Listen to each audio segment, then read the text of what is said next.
Comienza Dale la Vuelta, un programa dirigido por Mar Dorrio para hablar sobre discapacidad. Mira, olvida las guerras perdidas, el tiempo sana las heridas, que todo lo que se ha bailado, eso nadie te lo quita. Los muros solo son mentira, la tierra no está viva. Muy buenos días, queridos oyentes, y bienvenidos un día más aquí con nosotros en Radio María. Bienvenidos a vuestro programa Dale la Vuelta a la Discapacidad. Si me das a elegir entre tú y la riqueza, con esa grandeza que lleva consigo, ay amor, me quedo contigo. Si me das a elegir entre tú y la gloria,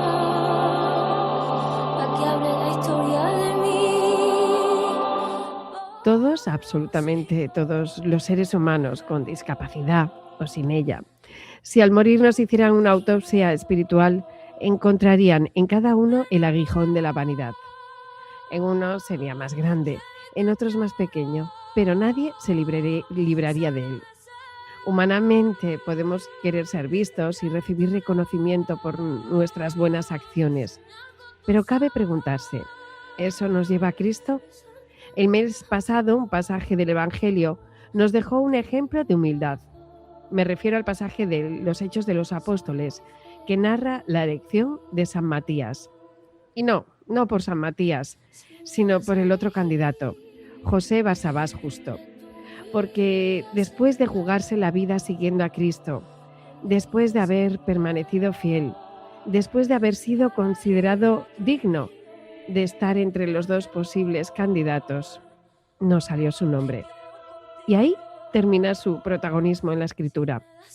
No sabemos si lloró, no sabemos si sintió rabia, no sabemos si tuvo ganas de tragarse el orgullo mientras todos abrazaban a San Matías, pero sí sabemos algo. Permaneció. Y quizá ahí está su verdadero ejemplo de santidad. Es un ejemplo de cómo contrarrestar la vanidad humana con el ejemplo de Cristo, que nos enseña a obrar con humildad. Porque qué difícil es apagar el aguijón de la vanidad. Qué difícil es no querer ser el escogido, el reconocido, el señalado entre todos. Qué difícil es aceptar con paz que quizá otro sea mejor, más válido, más santo, o simplemente el que Dios quiere. Nos gusta pensar que somos generosos hasta que llegue el momento en el que otro ocupa el lugar que deseábamos. Ahí duele. Y la verdad es que muchas veces somos tremendamente miserables. Queremos a Dios, sí, pero también queremos el aplauso, la mirada buena de los demás, el sentirnos importantes. Queremos servir siempre que se nos note un poco. Habrá ocasiones en las que lo único que podemos decirte honestamente, Señor, es quiero quererte. Ni siquiera te quiero con pureza absoluta. Ni siquiera me alegro plenamente de tu voluntad. No. A veces lo único real que te puedo decir es, Señor, quiero querer. Y curiosamente eso mismo repiten continuamente los cursos de orientación familiar cuando hablan del matrimonio. Lo importante no es sentir siempre. Lo importante es decidir. Decidir permanecer como José Barsabás Justo. Decidir amar incluso cuando no apetece. Decidir seguir cuidando al otro cuando el entusiasmo desaparece y solo queda la voluntad. Quizá por eso los matrimonios sólidos no se sostienen sobre mariposas permanentes, sino sobre una decisión renovada cada día.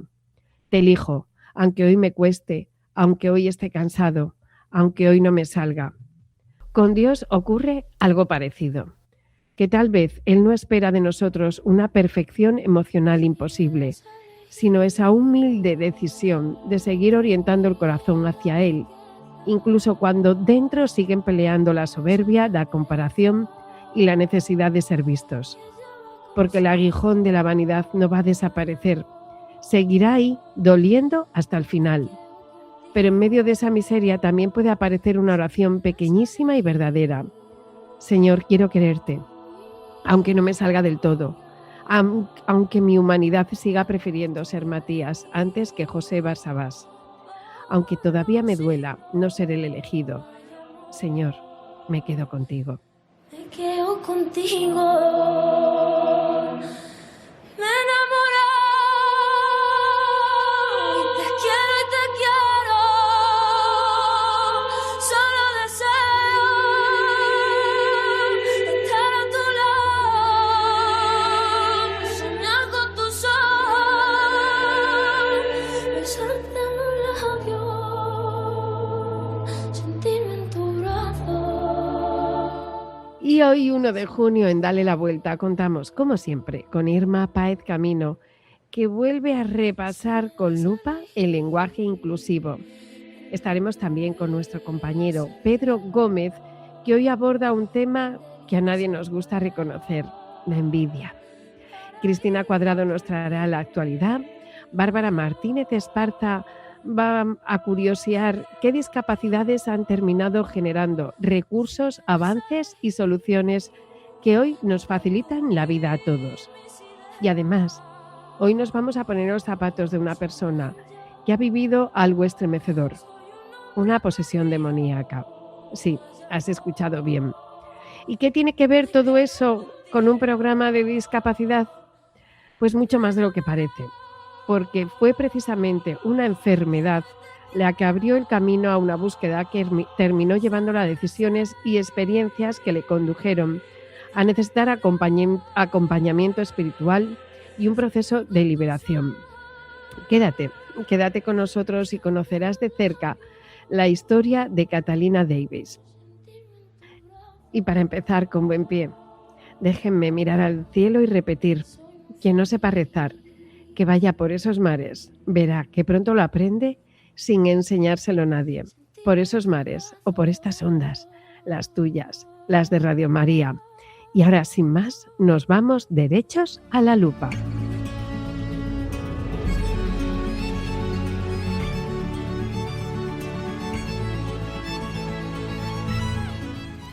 Hola Mar, hoy la lupa va a ser un poquito más corta de lo habitual porque tienes preparada una entrevista muy potente que merece todo el protagonismo del día. Así que hoy quiero compartir con vosotros una historia que nos va a ayudar a reflexionar sobre algo muy importante, y es el cómo hablamos de la discapacidad y la importancia del lenguaje que utilizamos.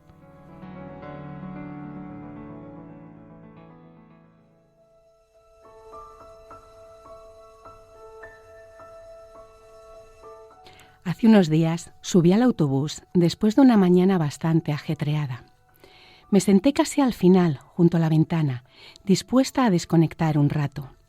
El autobús iba lleno, se escuchaba el ruido del tráfico, alguna conversación suelta y el sonido típico de la ciudad moviéndose deprisa. Justo al otro lado del pasillo viajaban un padre y su hija, una niña de unos 10 años. Ella iba sentada pegada a la ventanilla y su padre, con una sonrisa tranquila y una paciencia infinita, le iba describiendo todo lo que aparecía ante sus ojos. «Mira, ahora estamos pasando junto a un parque enorme. ¿Ves los árboles? El viento mueve las hojas y parece que estuvieran bailando. Y allí, ¿ves ese perro marrón? Está corriendo detrás de una paloma como si fuera un juego». La niña sonreía sorprendida, mirando de un lado a otro como quien descubre un mundo completamente nuevo.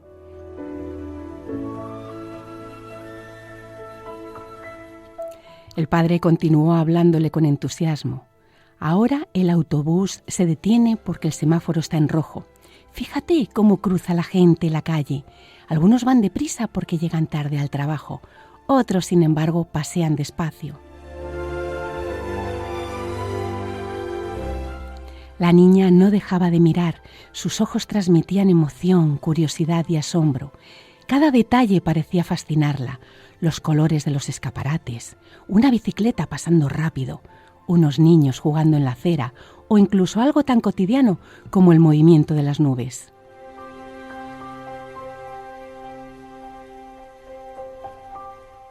Durante varios minutos, el padre siguió describiéndole absolutamente todo lo que ocurría fuera de aquella ventanilla. lo hacía con tanta dedicación y tanto cariño que varias personas del autobús comenzaron a prestar atención a la escena.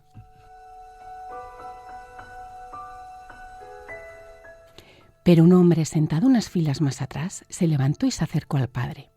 Lo hizo con educación, pero con gesto de extrañeza. «Disculpe, no quiero entrometerme, pero llevo un rato escuchándole y sinceramente, ¿no cree que le habla a su hija de una forma demasiado infantil para la edad que tiene?» En ese momento el autobús se quedó en silencio. El padre miró a aquel hombre y sonrió con serenidad y respondió: «No se preocupe, acabamos de salir del hospital. Mi hija nació ciega y hoy, por primera vez en su vida, puede ver el mundo del que tanto había oído hablar». De repente todo cambió. El silencio se hizo aún más profundo. Muchas de las personas que estaban escuchando bajaron la mirada emocionadas y aquella niña siguió observando la calle con la ilusión de quien está descubriendo la vida por primera vez.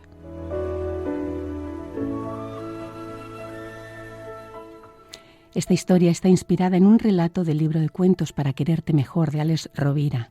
Y yo os pregunto, ¿hizo bien aquella persona en juzgar sin conocer la situación? ¿Cuántas veces opinamos sin saber realmente lo que está viviendo quien tenemos delante? A menudo nos encontramos con personas con discapacidad y no sabemos cómo dirigirnos a ellas, cómo tratarlas o qué lenguaje debemos utilizar.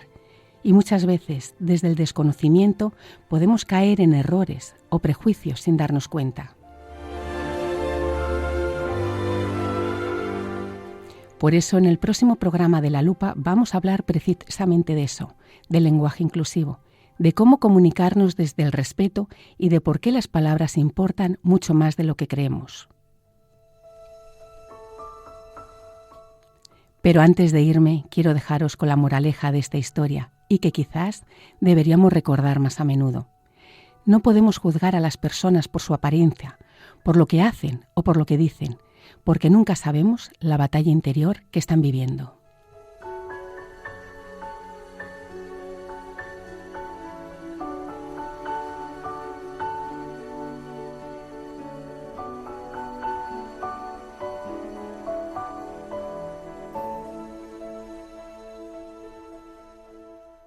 Pues le decimos adiós a Irma y saludamos a nuestro compañero Pedro López, que viene, como siempre, a dar sentido a la discapacidad.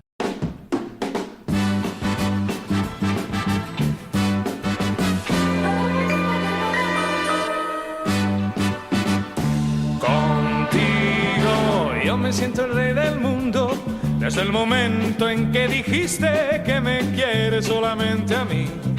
Y ya no pienso nunca en otra cosa que estar siempre junto a ti. Contigo yo podría estar contando una por una las estrellas que nos guían en la oscuridad, o contemplando el brillo de tus ojos cada noche junto al mar. Muy buenos días, querido Pedro. Encantada de saludarte una semana más. ¿Qué tal esta quincena? Muy buenos días, querida Mar, y muy buenos días a todo el equipo de la Radio La Virgen y a todos los radioyentes de todos los rincones que nos sintonizan. Pues todo muy bien, la verdad. Vuelta a la rutina y la alegría de la batalla diaria, y la perseverancia en intentar hacer un pedacito de cielo, Dios mediante. Es que, como decía San Pablo, somos portadores de un tesoro en vasijas de barro. Y sí, queridos amigos, ese tesoro es Cristo y su Evangelio. Siempre rompe moldes y hace nuevas todas las cosas, dando sentido a nuestras vidas, dando sentido a la discapacidad. ¿Comenzamos? Contigo soy feliz desde el instante en que te vi, y ahora comprendo que sin ti ya no podré vivir. Contigo soy feliz viendo tus labios sonreír, porque al besarlos descubrí tu gran amor por mí. Pues Pedro, estoy deseando que continúes con el magisterio de la Iglesia aterrizando al mundo de la discapacidad. Cuéntanos de qué vas a hablar hoy.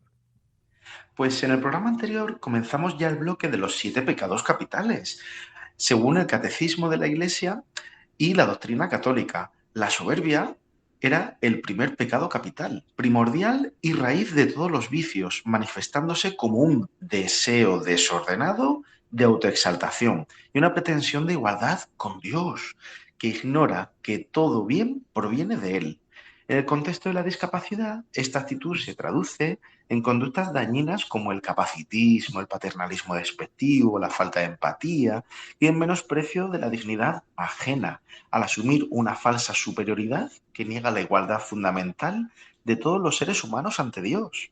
Frente a estas actitudes, la Iglesia propone la humildad como remedio esencial, la cual nos invita a reconocer nuestra propia fragilidad y a tratar a las personas con discapacidad con respeto y la justicia que merecen, priorizando el cumplimiento de los deberes cristianos y el reconocimiento de su plena dignidad como miembros de la Iglesia. Recordábamos también el impacto de este pecado en las organizaciones del tercer sector, pero como en cualquier estructura humana, pues perfectos solo el Señor y la Virgen. Desde luego, eso no nos cabe la menor duda. Pedro, después de este repaso de la soberbia, continuamos con la envidia.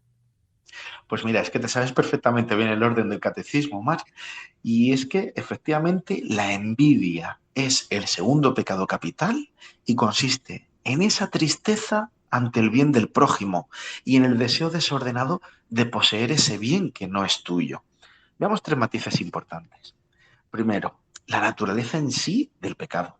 Es una manifestación de la soberbia que se opone directamente al mandamiento de amar al prójimo, ya que busca el mal ajeno o se resiente por el bien de los demás. Segundo, las consecuencias destructivas. En el numeral 2539 del Catecismo Mayor señala que de ella nacen el odio, la maledicencia, hablar mal de los otros, la calumnia y la alegría por el mal y la tristeza por la prosperidad del otro. Y tercero, el remedio. Se combate con la virtud de la caridad, la benevolencia y la humildad también, reconociendo los dones propios con gratitud y aceptando los de los demás sin comparaciones destructivas. Y Pedro, ¿cómo lo hilvanas todo esto con el mundo de la discapacidad? Pues Mar, aterrizado, como te gusta decir, al mundo de la discapacidad, la envidia se manifiesta con mayor frecuencia en dos aspectos fundamentales.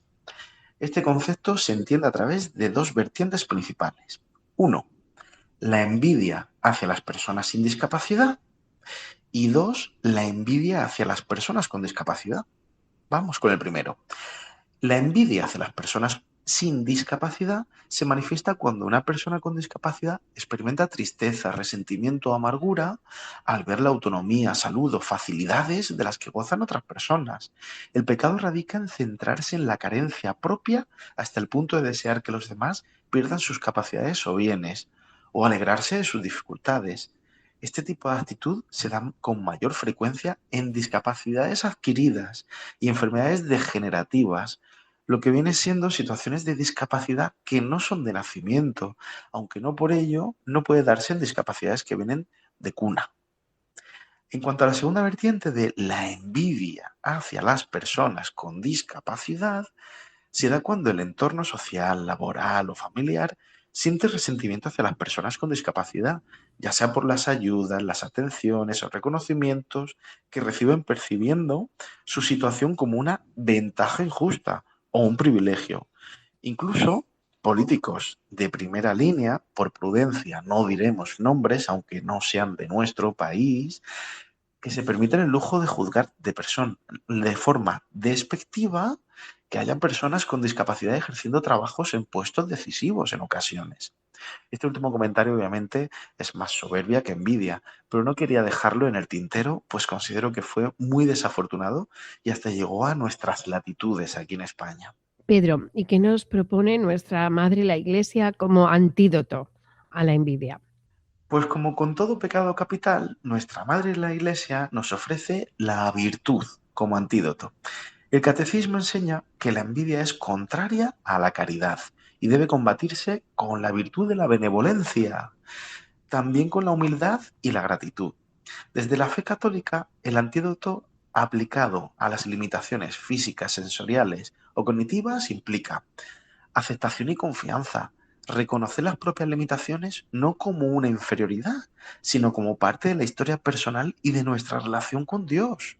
Y también la caridad fraterna, alegrarse genuinamente por los logros de los demás, ya sean con discapacidad o sin discapacidad, y reconocer que el valor de una persona no reside en su perfección física o capacidad funcional, sino en la, y lo voy a decir muy despacito, sino en la dignidad como hijos de Dios.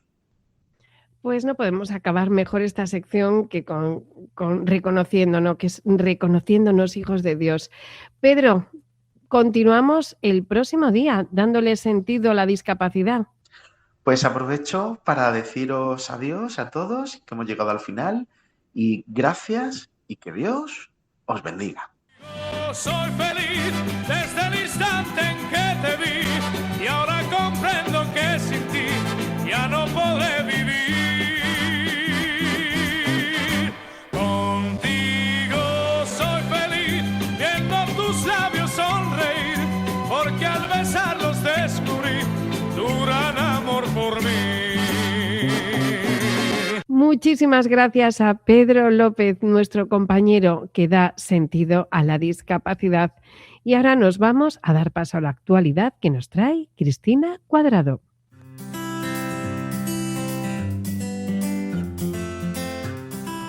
La Generalitat Valenciana ha convocado ayudas por valor de 6,4 millones de euros para programas dirigidos a personas con discapacidad.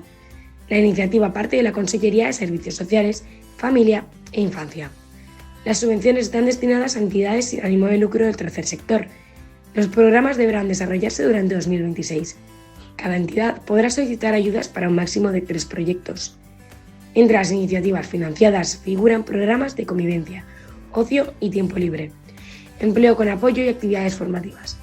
También se incluyen servicios de prevención, respiro familiar y campañas de sensibilización social. La Generalitat explica que estas ayudas servirán para cubrir gastos de personal y funcionamiento de las entidades beneficiarias. Las solicitudes deberán presentarse de forma telemática a través de la sede electrónica de la Generalitat.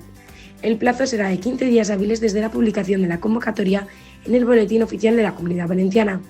Con esta medida, el Consell asegura que refuerza su apuesta por la autonomía personal y la inclusión social de las personas con discapacidad.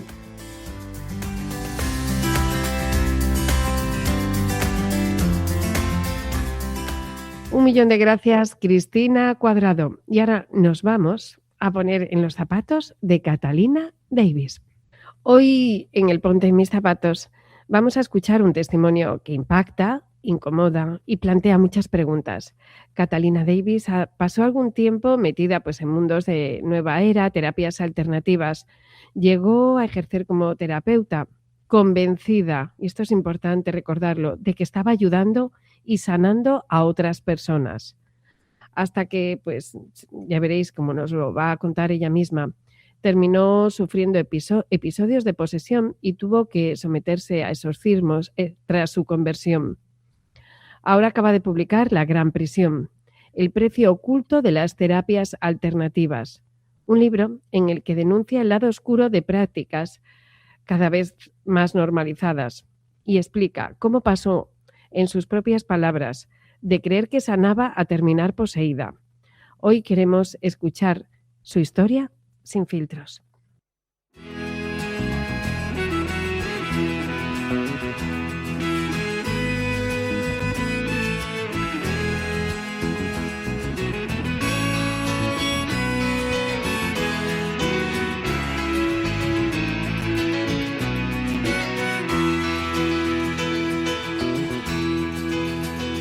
Ayer se fue, tomó sus cosas y se puso a navegar. Una camisa, un pantalón vaquero y una canción. ¿Dónde irá? ¿Dónde irá? Muy buenos días. Muy buenos días, súper encantada de estar aquí. Pues Catalina, estamos encantados de tenerte aquí en tus micrófonos, porque estos son tuyos, los micrófonos de Radio María. Y les contaba un poco, les hacía spoiler a nuestros oyentes y les decía que una enfermedad, ¿no? Un momento en que pierdes por culpa de una enfermedad parte de visión, parte de audición, te lleva en un momento de desesperación porque parece que la medicina tradicional se queda estancada, parece que no dan con la respuesta, a acudir a métodos alternativos, mal llamados así. Y ahí empieza el principio de esta historia, ¿verdad? Así es, así es. Cuéntales tú a ellos, que prefiero que se lo cuentes tú, cómo la enfermedad te lleva a esa desesperación, porque son muchos nuestros oyentes los que pueden verse claramente identificados contigo. En la vida todos pasamos infiernos personales.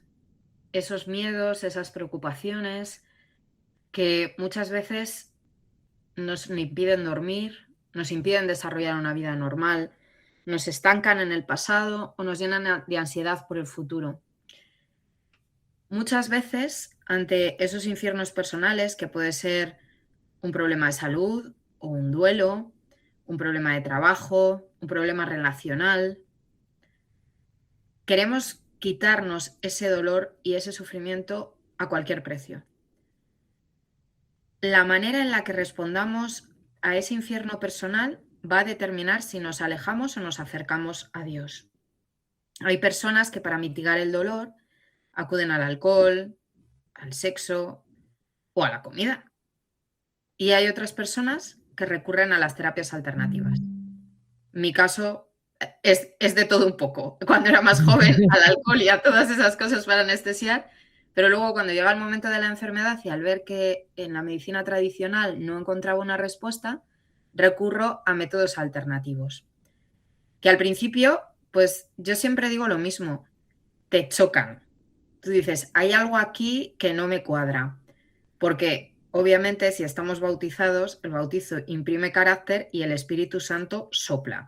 Lo que pasa que muchas veces no le hacemos caso. Y como en el pecado, una vez que damos un primer paso hacia el pecado y nos vamos alejando de Dios, ese soplo del Espíritu Santo, pues lo dejamos de escuchar, porque libremente hemos elegido alejarnos de Dios.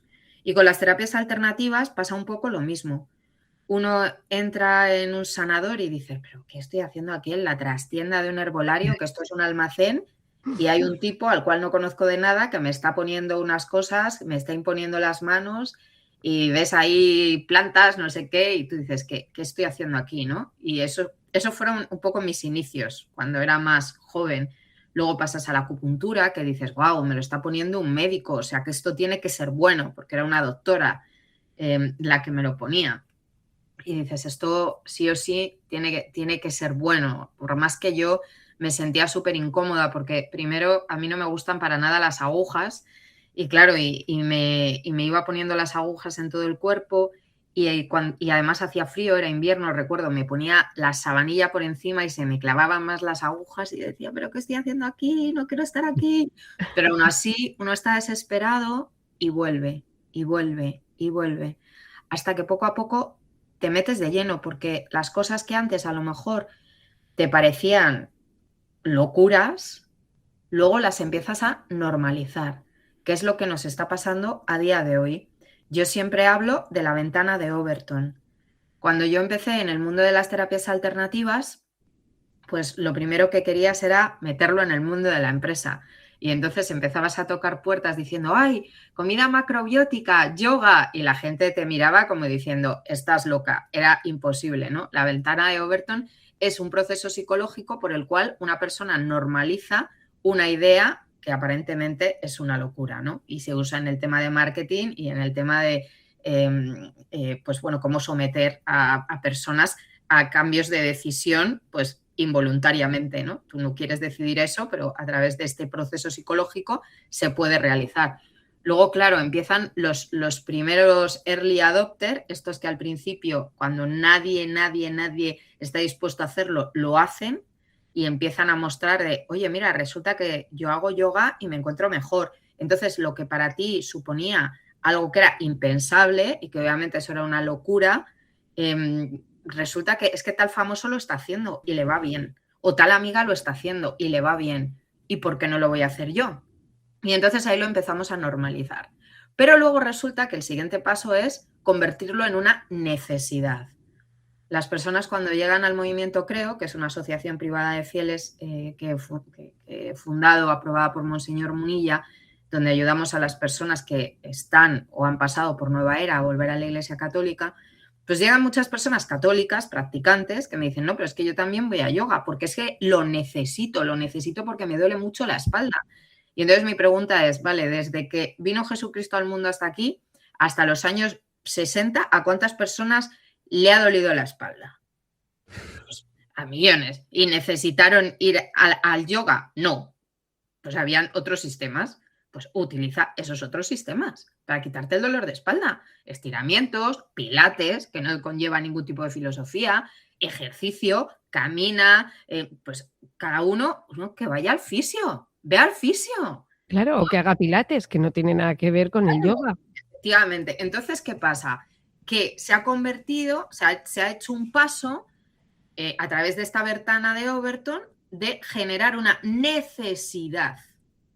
Y claro, ya el paso siguiente es, bueno, implantarlo hasta en las parroquias. Y entonces nos encontramos a niños en colegios católicos practicando yoga, salones parroquiales con prácticas de yoga y ya lo más aberrante, en las capillas, delante del sagrario, personas practicando yoga. Y claro, uno se pregunta, ¿qué ha pasado aquí? Pues obviamente ahí ha habido un proceso en el cual pues, se nos ha incitado a empezar a realizar este tipo de prácticas. Siento parecer un poco conspiranoica, pero la realidad es que yo vengo de este mundo, he estado 15 años allí y hace 5 que me convertí, con lo cual hace 20 años, o sea, es que lo raro era hacer esto y ahora es al revés, lo raro es ser católico. A uno no le da vergüenza decir voy a yoga, pero yo conozco muchas personas que les da vergüenza decir que van a misa. Sí, Catalina, y una cosa que yo creo que me parece muy importante, porque muchas personas católicas que van a yoga te dicen que ellos no lo hacen con esa intención y que están convencidos de que el profesor también, digo, en todo momento tú cuando acudes a esas terapias tienes buena intención, no tienes intención de hacerle daño a nadie, pero aún así te viste perjudicada. Y yo creo que este mensaje tiene que calar también en la sociedad, que si eres buen niño a mí esto no me afecta, ¿no? Mira, te voy a poner un ejemplo súper fácil a ti y a todos los oyentes. Mira, Mar, imaginemos que me invitas a comer a tu casa. Que por supuesto estás invitada. Por supuesto, voy a ir, ¿no? Y entonces tú me haces una comida fantástica que lleva harina y yo no me doy cuenta y tú no sabes que yo soy celíaca.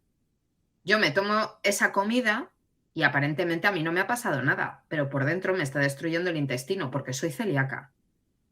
Y si lo hago una vez, otra vez y otra vez sin darme cuenta, porque siempre que vaya a verte te diré, por favor, me encantó lo que me hiciste de comer. Ya. Y entonces tú me lo vuelves a hacer, o sea, al final de 2 o 3 meses acabaré muy enferma. Y esto pasa lo mismo. Uno va sin intención, pero es que te da alergia, ¿vale? Es un riesgo espiritual, no se puede hacer. Y el intento de desvincular algo que nace de una religión, porque el yoga nace de una religión, es la parte del moksha, de la salvación de la religión hinduista.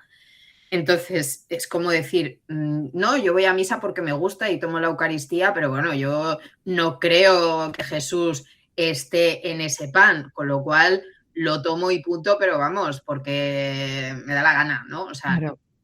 No, lo digo así para que se vea que no tiene ningún sentido, ¿no? Lo que nosotros estamos intentando hacer. Y de hecho, hay gurús, yogis, como Sanguru, por ejemplo, que lo vais a encontrar en YouTube, enseguida veréis Sanguru, que se dedica a vender cursos de yoga, donde dice que lo que estamos haciendo los occidentales es una locura, que es de un alto riesgo, que practicar yoga, activando, por ejemplo, la Kundalini sin saberlo, puede quemarte el sistema nervioso. Y esto lo dice un hombre que se dedica a vender cursos de yoga, que no tiene ningún interés en que tú no los hagas.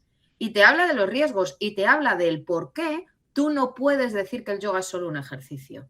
Entonces ya no estamos hablando de personas conversas que hablamos de los riesgos. Estamos hablando que los mismos yogis, esos yogis que mueven millones de personas, te están advirtiendo de los riesgos del yoga. Entonces, pues, cuidado. Catalina, además me parece que es importante decir que es muy fácil caer en la tentación de querer más porque realmente tienes esas sensaciones positivas de que mejoras, de que te sientes mejor, pero que esto, cuando oí tu testimonio y cuando leí tu libro, me queda claro que este es el prestamista malo que te da algo, pero prepárate para lo que viene después, todo lo que te va a pedir. Por supuesto, lo que pasa que los efectos a veces no son inmediatos. Yo le doy gracias a Dios que me salvó en medio de toda esta oscuridad, pero hay personas que, por ejemplo, están dentro de la Iglesia Católica, hacen esas prácticas, van a misa, se confiesan, obviamente de esta parte no se confiesan porque no lo consideran pecado, y llegan a mí y me dicen, pues a mí no me ha pasado nada. Pues mira, yo estoy haciendo Reiki y practico yoga y me va fenomenal. Digo, ¿y a cuántas personas le has aconsejado estas prácticas de Reiki y de yoga? Porque resulta que tú te has convertido en un evangelizador del mal. Te has convertido en un evangelizador de prácticas que van en contra de la doctrina católica. Pues obviamente al demonio de repréndalo Dios no le interesa que tú tengas una acción extraordinaria, no le interesa que a ti la vida te empiece a ir mal, todo lo contrario, te va a animar, venga, venga, sigue, mira qué bien te encuentras, mira qué cantidad de amigos, mira qué, ¿no? Y te va a ir empezando a dar esos beneficios superfluos del mundo con tal de que tú a tu círculo lo envenenes hablándole de estas prácticas. Entonces, claro, la persona no siente un ataque, una acción extraordinaria del enemigo, pero porque al maligno le estás dando un beneficio. Y hay que tener mucho cuidado con esto. Catalina, ¿en qué momento te sientes mal y acudes a un sacerdote? O sea, ¿cómo es el momento o cómo pasa ese momento en que ves que esto ya no lo dominas tú? Bueno, la verdad es que mi conversión seguramente es muy diferente a lo que uno se podría imaginar. Yo realmente no me encuentro mal, yo no percibo que mi vida vaya mal, aunque estaba destrozada. O sea, me había arruinado económicamente, de salud me encontraba fatal, pero yo seguía diciendo que yo tenía la verdad y que todo me iba bien. Y para rematar y querer seguir descubriendo qué es lo que me pasaba por caminos fuera de la iglesia, pues estaba a punto de entrar a la masonería. Yo pensaba que en la masonería iba a encontrar respuestas. Y en medio de un vendaval, yo, pues bueno, alquilaba una habitación en casa de un chico que practicaba satanismo, bueno, diferentes cosas, ¿no? Pero tú no te das cuenta, o sea, tú dices, bueno, él hace magia y yo hago Reiki, no lo sé, o sea, ¿qué más da si son energías, ¿no? O sea, uno no empieza a tener en cuenta la existencia del mal, primero como un ser personal, segundo como el demonio, y tercero que si el demonio existe, el infierno también, y si el infierno existe, existe la condenación, y vivimos en un mundo que te hace pensar que ni el demonio ni la condenación existen. Entonces, tenemos que empezar a sentar estas bases que son fundamentales dentro de nuestra fe católica y darnos cuenta que esas prácticas existen y que nos llevan a este riesgo. Entonces yo, dentro de esta ignorancia, obviamente, pues yo vivía tranquilamente alquilando la habitación ahí, aunque pasaron muchas cosas. En los testimonios más extensos, pues los podéis encontrar en YouTube, ponéis Catalina Davis testimonios y ahí tenéis un montón. Yo no considero que lo que estoy haciendo está mal, pero sí que siento que en la casa empiezan a pasar cosas que no van bien. Entonces una amiga mía, medium, también, pues me dice, oye, mira, Cata, yo creo que aquí corres peligro, vete de casa, ¿no? Y entonces yo cogí una maleta y me fui 3 días a buscar simbología masónica en las iglesias de Valencia, que tú dices, el Señor se vale de todo, ¿no? Pues sí, pasaron muchas cosas.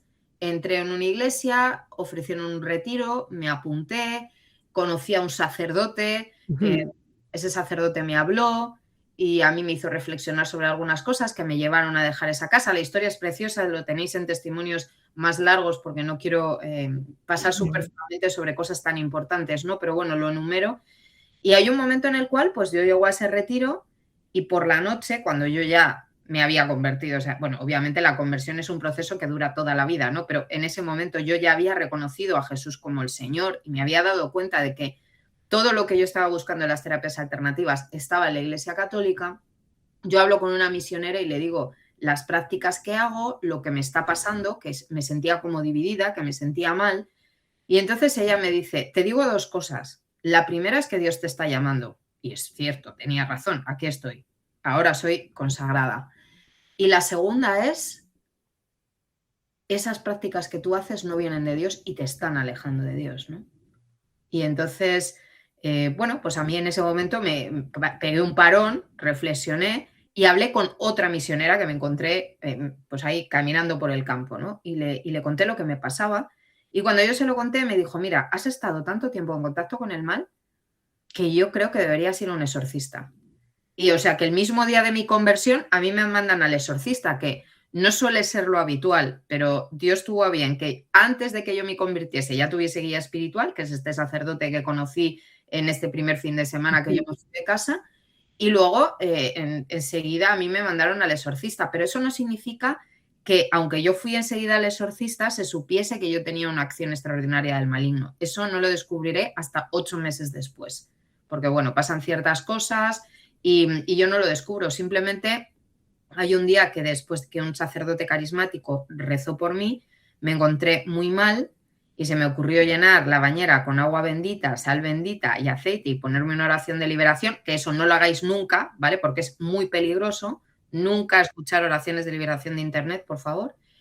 Y pues ahí hubo una manifestación del enemigo y ahí me di cuenta de lo que me estaba pasando.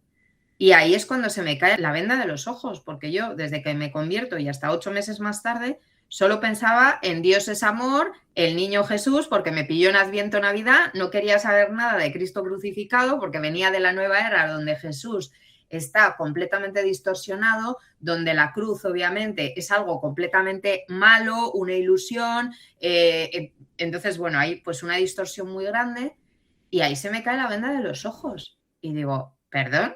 O sea, que esto es cierto, o sea, que lo que me han dicho del infierno en la iglesia es verdad, no es una alegoría, no es una analogía, no es alegoría, no es analogía, es una realidad.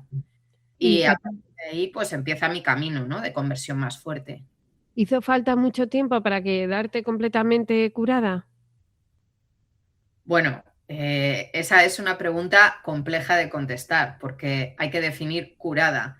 A día de hoy yo sigo sufriendo vejaciones, que no ya posesión. O sea, que al principio era una cosa como lo que vemos en las películas. Sí, ¿es como en las películas? Sí, depende. O sea, hay casos que son muy leves, hay casos que son más fuertes. O sea, yo conozco casos verdaderamente de película de terror muy, muy, muy, muy fuertes y que a veces las películas de terror se han quedado cortas con respecto a las cosas que pueden pasar, quitando toda la parte oscura de la iglesia, de no sé qué, ¿no? Todo ese Sí, pero sí es verdad, hay reacciones pues fuertes, en donde la persona puede levitar o pues habla lenguas desconocidas, tiene fuerza sobrenatural. Bueno, sí, pasan cosas, ¿no? Catalina, me contabas que pues algunas personas cuando están en ese trance no tienen el conocimiento de lo que está pasando, tú sí, pero que me pareció algo tan bonito que en todo momento te sentiste acompañada.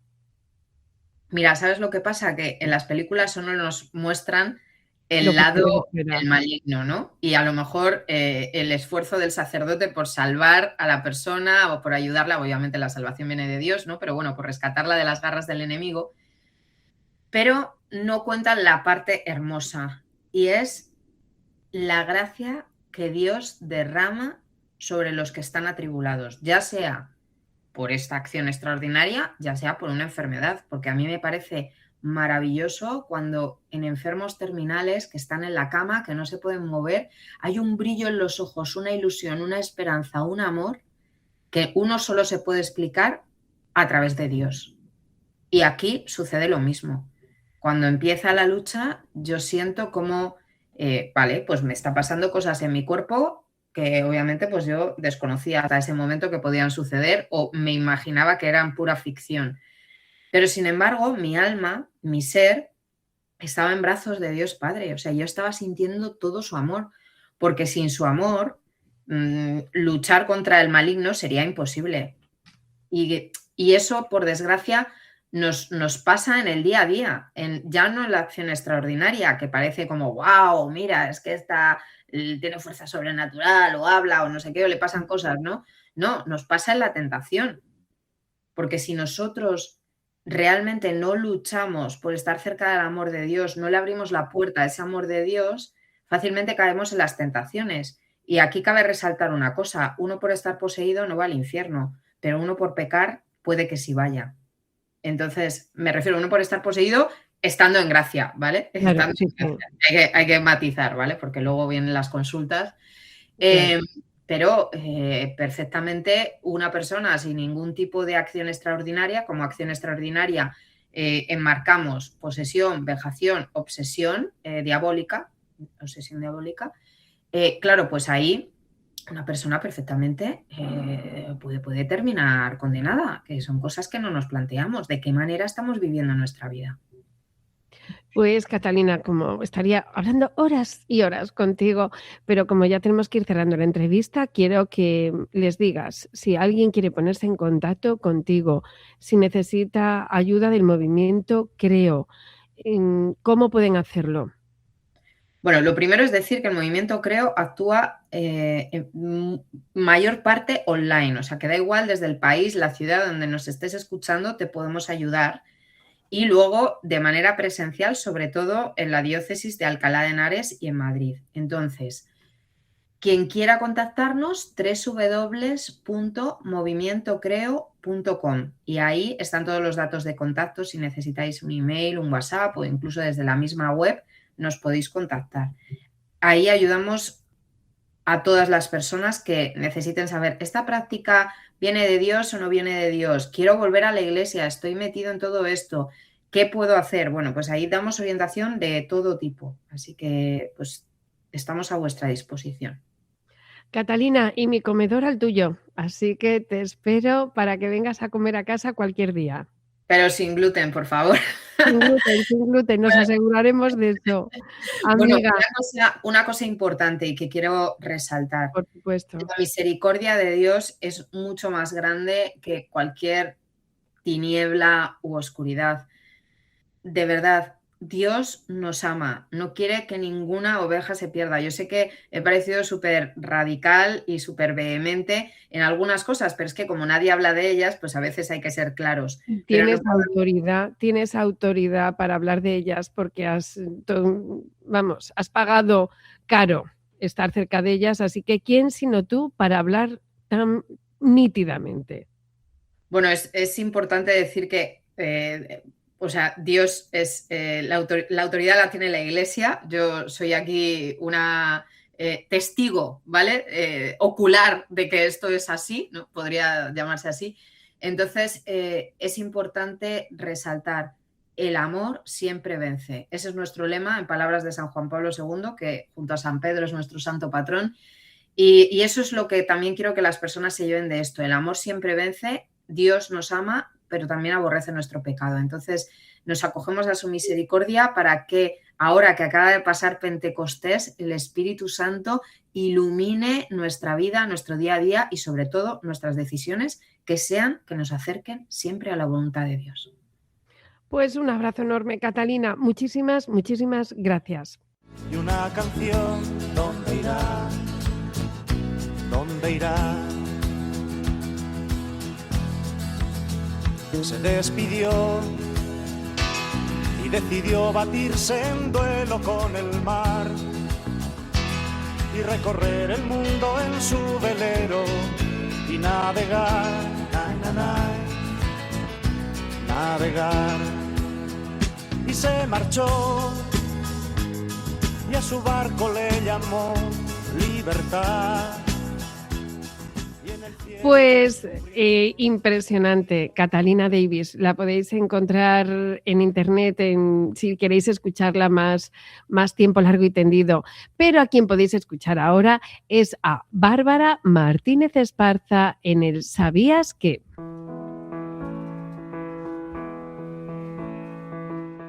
Buenos días, mis curiosos.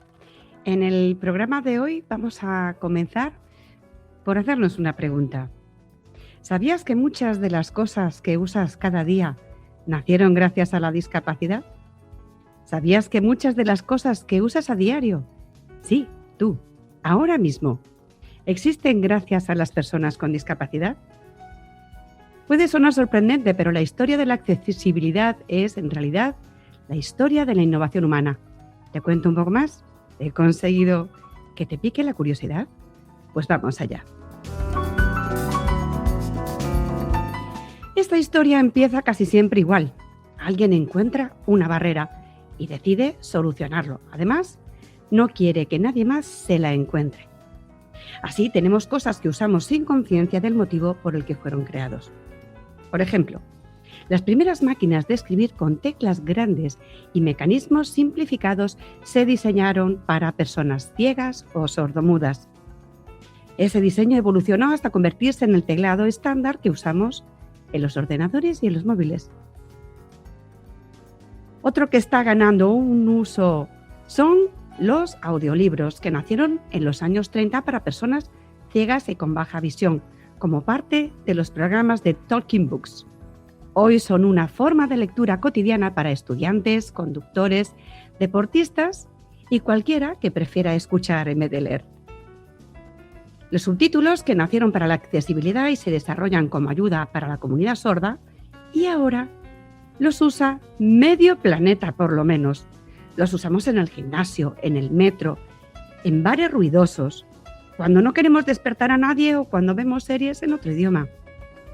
En el 2025, varias plataformas de streaming ya anunciaban que los subtítulos automáticos serían obligatorios en todos los contenidos nuevos y que además incluirán descripciones de sonidos, música y tonos emocionales. Lo que empezó como una herramienta de accesibilidad se ha convertido en un estándar cultural global. Otro muy conocido son las rampas, un invento muy antiguo que fue genialmente adaptado y que mueve mucho más que ruedas. Las rampas se diseñaron para personas con movilidad reducida, pero hoy son imprescindibles para los carritos de bebé, las maletas, bicicletas. También lo usan los repartidores, las personas con carrito de compra, nuestros mayores. ¿Cuántos de nosotros no hemos dicho alguna vez, ¡uf, qué bien, una rampa! Los mapas, con rutas accesibles, fueron creados inicialmente para personas con movilidad reducida. A día de hoy, modernizados y digitalizados, ayudan a viajeros con maletas, familias con carritos o ciclistas. Muchos de los sensores de ritmo cardíaco, movimiento, sueño, se desarrollaron inicialmente para monitorizar condiciones médicas o rehabilitación. Hoy son pulseras deportivas, relojes inteligentes que llevas permanentemente en la muñeca y sus correspondientes apps de bienestar. Ese sistema que a veces, cuando estás utilizando el ordenador o mandando mensajes por el móvil, te controla y modifica tus palabras. Sí, ese, el corrector ortográfico. Un aliado que cuando nació no sabía que iba a ser adaptado para la diversidad cognitiva.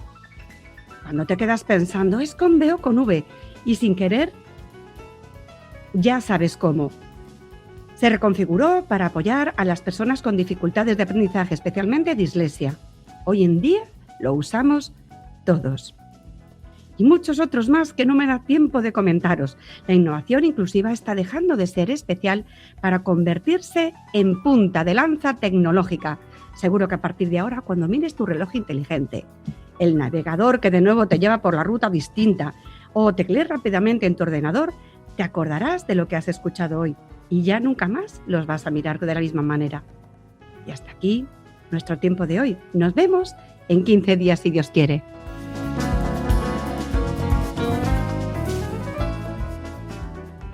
Pues Bárbara, muchísimas gracias. Y así, sin darnos cuenta, hemos llegado al final de Dale la Vuelta. En el programa de hoy hablamos de lenguaje inclusivo con Irma Páez Camino, de la envidia con Pedro Gómez y de la actualidad con Cristina Cuadrado. Nos hemos detenido en una historia especialmente impactante, la de Catalina Davis, un recorrido que nace desde la enfermedad y que desemboca en una experiencia límite marcada por una posesión demoníaca y por un proceso espiritual muy duro.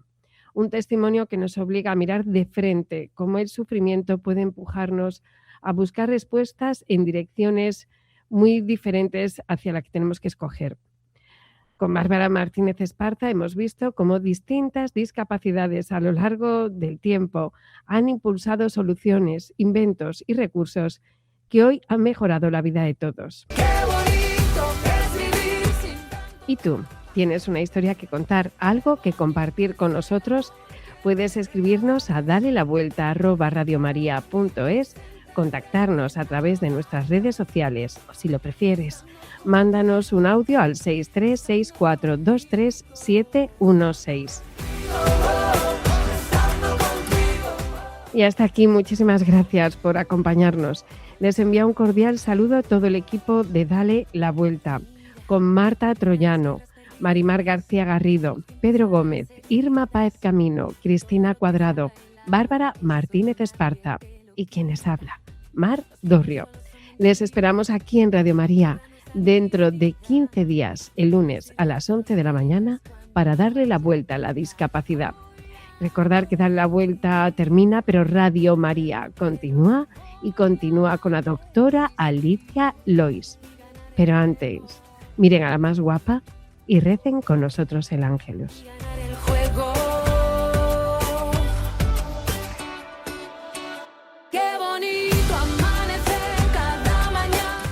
Concluye así en Radio María, Dale la Vuelta, un programa dirigido por Mar Dorrio para hablar sobre discapacidad.